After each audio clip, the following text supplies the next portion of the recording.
Enforcement directorate സംസ്ഥാനത്തെ 10 ഇടങ്ങളിൽ ED. പരിശോധന തുടരുകയാണ്. CMRL ഓഫീസിന് മുന്നിൽ നിന്ന് ഞങ്ങളുടെ പ്രതിനിധി മിഥുൻ അയ്യപ്പൻ ചേരുന്നുണ്ട്. മിഥുൻ, റെയ്ഡ് പുരോഗമിക്കുകയാണ്. എന്തെങ്കിലും സൂചനകൾ ലഭിക്കുന്നുണ്ടോ? CMRL MD ശശിധരൻ കർത്ത സ്ഥലത്ത് ഉണ്ടോ? മറ്റെന്താണ് വിശദാംശങ്ങൾ?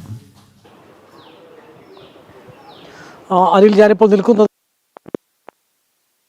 അതായത് കൊച്ചിയിലെ ആലുവയിലുള്ള CMRL ഓഫീസിന് മുമ്പിലാണ് നമ്മളിപ്പോൾ നിൽക്കുന്നത്. ഇപ്പോൾ പരിശോധന അതിൻ്റെ 6 മണിക്കൂർ പിന്നിടുന്നു എന്നുള്ളത് തന്നെയാണ് നമുക്കിപ്പോൾ പറയാൻ കഴിയുന്നത്. രാവിലെ പുലർച്ചെ 6 മണിയോടുകൂടി ആരംഭിച്ച പരിശോധന റെയ്ഡ് ഇപ്പോഴും തുറന്നുകൊണ്ടിരിക്കുന്നു. നിർണായകമായിട്ടുള്ള രേഖകളിലേക്ക് അവർ പിടിച്ചെടുക്കുന്ന ഘട്ടത്തിലേക്ക് എത്തിയിരിക്കുന്നു എന്നുള്ളത് തന്നെയാണ് നമുക്ക് മനസ്സിലാക്കാൻ സാധിക്കുന്നത്. നമുക്കറിയാം, നേരത്തെ തന്നെ ഇതുമായി ബന്ധപ്പെട്ട ഇവിടെ 2 തവണ പരിശോധന നടത്തിയിരുന്നു. ഒന്ന് ഇതുമായി ബന്ധപ്പെട്ട ED-യുടെ പരിശോധന ഉണ്ടായിരുന്നു, ഒപ്പം തന്നെ SFIയുടെ പരിശോധന ഉണ്ടായിരുന്നു. ഈ രണ്ടും പൂർത്തിയാക്കിയതിന് ശേഷം ഇപ്പോൾ പുതിയ സാഹചര്യത്തിൽ, അതായത് ഹൈക്കോടതിയുടെ അടക്കമുള്ള ചില ക്ലീൻ ചിറ്റ് ഇപ്പോൾ ED-ക്ക് ലഭിച്ചതിൻ്റെ, ഈ അന്വേഷണവുമായി ബന്ധപ്പെട്ട് ED-ക്ക് ലഭിച്ചതിൻ്റെ ഭാഗമായിട്ടാണ് ഇപ്പോൾ പരിശോധനയിലേക്ക് കടക്കുന്നത് എന്നാണ് നമുക്കിപ്പോൾ മനസ്സിലാക്കാൻ സാധിക്കുന്നത്. ഇപ്പോൾ ഈ റെയ്ഡ് ഇപ്പോൾ നടന്നുകൊണ്ടിരിക്കുന്നു എന്നുള്ളത് തന്നെയാണ് നമുക്ക് മനസ്സിലാക്കാൻ സാധിക്കുന്നത്. ഇത് 2 വാഹനങ്ങളിലായി 6 ഇവിടെ എത്തിയിരുന്നു. ആ 6 ഉദ്യോഗസ്ഥർ ഇപ്പോൾ അകത്ത് പരിശോധന നടത്തിക്കൊണ്ടിരിക്കുകയാണ്.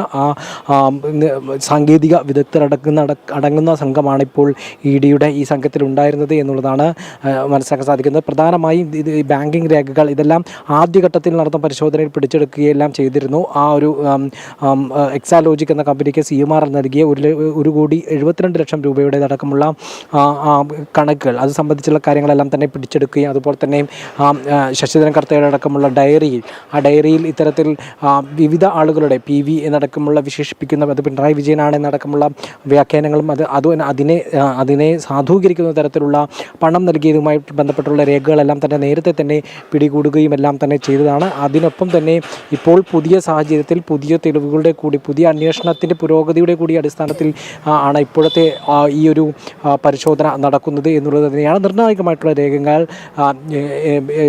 രേഖകളിലേക്ക് അല്ലെങ്കിൽ രേഖകൾ ലഭിക്കുന്ന സാഹചര്യത്തിലേക്ക് ED-ക്ക് എത്തിയിട്ടുണ്ട് എന്ന് തന്നെയാണ് നമുക്കിപ്പോൾ മനസ്സിലാക്കാൻ സാധിക്കുന്നത്. പ്രധാനമായും ഞാൻ പറഞ്ഞതുപോലെ തന്നെ സാമ്പത്തിക ഇടപാടുകൾ സംബന്ധിച്ചുള്ള രേഖകളാണ്. ആദ്യഘട്ടത്തിൽ ഇതുമായി ബന്ധപ്പെട്ടുള്ള ഈ കേസിന് ആധാരമായിട്ടുള്ള ഈ പണം നൽകിയത്, ഈ മാസപ്പടി നൽകിയതുമായി ബന്ധപ്പെട്ടുള്ള കാര്യങ്ങളിലേക്ക് കടന്നു തന്നെ ഏതാണ്ട് 100 കോടിയിലധികം രൂപയുടെ ഒരു പെരുപ്പിച്ച് കാണിക്കുന്നതടക്കമുള്ള കാര്യങ്ങളിലേക്ക് ഈ CMRL കമ്പനി എത്തിക്കുകയും അതിൽ നിന്ന് 1,72,00,000 രൂപ ഒരു ഉന്നതനിലേക്ക് എത്താനുള്ള സാധ്യതയുണ്ട് എന്നുള്ള നിരീക്ഷണവും കണ്ടെത്തലുമാണ് ഈ കേസിൻ്റെ തന്നെ ആധാരം എന്ന് തന്നെ പറയുന്നത്. ആ കേസാണ് ഇപ്പോൾ ഇത്തരത്തിൽ വിപുലമാക്കപ്പെട്ട് കേരളത്തിലെ ഏറ്റവും പ്രമുഖനായിട്ടുള്ള രാഷ്ട്രീയ നേതാവായിട്ടുള്ള പിണറായി വിജയൻ, മുൻ മുഖ്യമന്ത്രി പിണറായി വിജയൻ, ഇപ്പോഴത്തെ പ്രതിപക്ഷ നേതാവ് പിണറായി വിജയൻ്റെ മകളിലേക്കും അതുവഴി പിണറായി വിജയനിലേക്കും എത്തി നിൽക്കുന്നത്. ഇപ്പോൾ ഈ CMRL ഓഫീസിൽ നടത്തുന്ന പരിശോധന ഇപ്പോൾ 6 മണിക്കൂറിലേക്ക് കടക്കുന്നു എന്നുള്ളതാണ് ഏറ്റവും പ്രധാനപ്പെട്ട കാര്യം.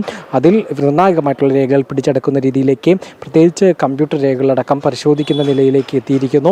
ഇവിടുത്തെ ജീവനക്കാരുടെ മൊഴി പ്രാഥമിക ഘട്ടം എന്നുള്ള നിലയ്ക്ക് രേഖപ്പെടുത്തുന്നതും ഉണ്ട്. നേരത്തെ തന്നെ 2 പരിശോധന പൂർത്തിയാക്കിയതാണ്.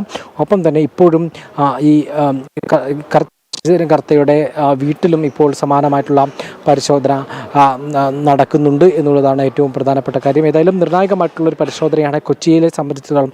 ഈ കേസുമായി ബന്ധപ്പെട്ടിടത്തോളം ഈ Cochin mineral and rutiles limited എന്ന് പറയുന്ന ഈ CMRL കമ്പനിയിൽ നടക്കുന്നത്. അവിടെ ഇപ്പോൾ 6 മണിക്കൂറിലേക്ക് ഈ പരിശോധന കടന്നിരിക്കുന്നു എന്നുള്ളതാണ്. ഏറ്റവും നിർണായകമായിട്ടുള്ള വിവരങ്ങളിലേക്ക് ED എത്തിയിട്ടുണ്ട് എന്നുള്ള വിവരം കൂടി നമുക്ക് ലഭ്യമാകുകയാണ്. CMRL ഓഫീസിന് മുന്നിൽ നിന്ന് ഞങ്ങളുടെ പ്രതിനിധി മിഥുൻ അയ്യപ്പനാണ് വിശദമായ വിവരങ്ങൾ നൽകിയത്. ഇനി വീണ്ടും തിരുവനന്തപുരത്ത് പിണറായി വിജയൻ്റെ വാടക വീട്ടിലേക്ക് പോകുന്നു. അവിടെ നിന്ന് ശ്യാമപ്രസാദ് ചേരുന്നു. ശ്യാമ, അറിയേണ്ട കാര്യം, അതായത് റെയ്ഡ് ഒരു ഭാഗത്ത് നടക്കുന്നുണ്ട്, മറുഭാഗത്ത് പിണറായി വിജയനെ ചോദ്യം ചെയ്യുന്നു, സമൻസ് നൽകി. അതുപോലെ വീണ തൈക്കണ്ടിയിലെയും ചോദ്യം ചെയ്യുന്നു, സമൻസ് നൽകി എന്ന വിവരങ്ങൾ ഇപ്പോൾ പുറത്ത് വരുന്നുണ്ട്. ഇതിൻ്റെ നിജസ്ഥിതി എന്താണ്?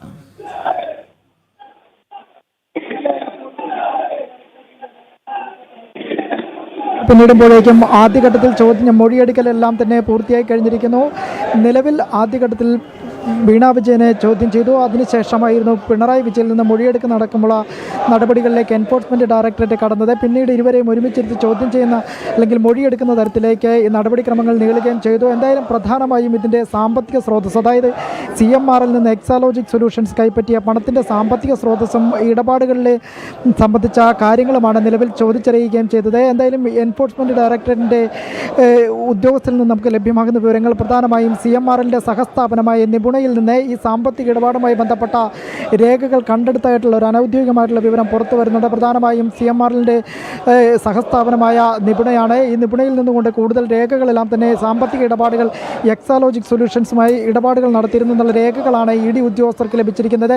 ഇത് സംബന്ധിച്ചുള്ള ഒരു വിവരങ്ങൾ പുറത്തു വരുന്നുണ്ട്. ഒപ്പം തന്നെ ഈ 6 മണിക്കൂർ പിന്നിടുമ്പോഴേക്കും തിരുവനന്തപുരത്തെ പിണറായിയുടെ വാടക വീട്ടിൽ നിന്നുകൊണ്ട് നിലവിൽ എൻഫോഴ്സ്മെൻറ്റ് ഡയറക്ടറേറ്റ് കൂടുതൽ വിവരങ്ങൾ ഇരുവരിൽ നിന്ന് തേടുകയുമാണ്. പ്രധാനമായും ഈ കേസുമായി എക്സാലോജിക് സൊല്യൂഷൻസിന് ലഭിച്ച പണം ഏതെങ്കിലും തരത്തിൽ രാഷ്ട്രീയമായി വിനിയോഗിച്ചിട്ടുണ്ടോ കാര്യങ്ങളിലേക്ക് പ്രധാനപ്പെട്ട തെളിവ് ശേഖരണം നടത്തുന്നുണ്ട്. പ്രധാനമായും സീരിയസ് ഫ്രോഡ് ഇൻവെസ്റ്റിഗേഷൻ തുടങ്ങി വെച്ച ആ ഒരു അന്വേഷണത്തിന് പിന്നാലെ EDയും കൂടി കേസിലേക്ക് വന്ന സാഹചര്യത്തിൽ കൂടുതൽ തെളിവ് ശേഖരണം എൻഫോഴ്സ്മെൻറ്റ് ഡയറക്ടറേറ്റിന് കൂടി സ്വീകരിക്കേണ്ടതുണ്ട്. ആ ഘട്ടത്തിൽ തന്നെയാണ് നിലവിൽ ആദ്യഘട്ടത്തിൽ സമൻസ് നൽകി മുന്നോട്ട് പോവുകയും ഇതിനിടയിൽ ഹൈക്കോടതിയിൽ ഹർജിയുമായി എക്സാലോജിക് സൊല്യൂഷൻസിൻ്റെ കമ്പനി അധികൃതർ മുന്നോട്ട് പോയ സാഹചര്യത്തിലാണ് നിലവിൽ EDക്ക് ഈ ഘട്ടത്തിൽ ഒന്നും ചെയ്യാൻ പറ്റാത്തൊരു സാഹചര്യം ഉണ്ടായത്. പിന്നീട് തുടർന്ന് ഇന്നലെ ഹർജി തള്ളിയ ഘട്ടത്തിലാണ് നിലവിൽ എൻഫോഴ്സ്മെൻറ്റ് ഡയറക്ടറേറ്റ് അന്വേഷണവുമായി മുന്നോട്ട് പോകുന്നത്. എന്തായാലും ഈ 6 മണിക്കൂറിലും ഇപ്പോൾ എൻഫോഴ്സ്മെൻറ്റ് ഡയറക്ടറേറ്റ് തിരുവനന്തപുരത്തെ ഈ ബേക്കറി ജംഗ്ഷനുള്ള പിണറായിയുടെ വാടക വീട്ടിൽ ഇപ്പോഴും റെയ്ഡ് തുടരുകയാണ്. അത്